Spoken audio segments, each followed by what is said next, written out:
ఇప్పుడు ఇప్పుడు అప్పుడు ఎప్పుడు కూడా ఆంధ్రప్రదేశ్లో జరుగుతున్న అన్యాయాలు అరికట్టి కొరకు మన మాజీ ఐఏఎస్ అధికారి విజయ్ కుమార్ గారు రెబల్యూషన్ కాంగ్రెస్ పార్టీ అని పార్టీని స్థాపించడం అయితే జరిగింది. కాకపోతే సార్ ప్రతి దాంట్లో కూడా చాలా యాక్టివిస్ట్గా ఉన్నారు.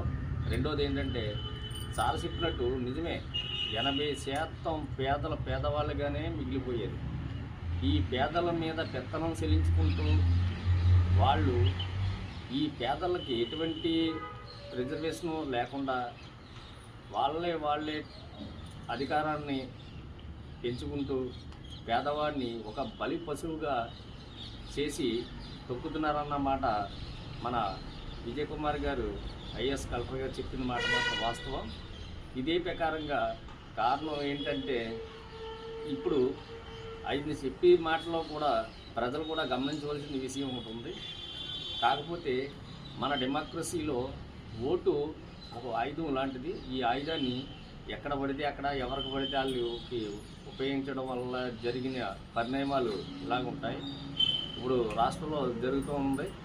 మనకు స్వాతంత్రం వచ్చి విచ్చలవిడిగా రోడ్డు మీద తిరగమని కాదు, అలా తిరిగినందుకు దానికి ఒక సపరేట్ చట్టాలు, దానికి ఒక శిక్షలు, దానికి విధానం, దాని పద్ధతి ఒకటి ఉన్నాయి.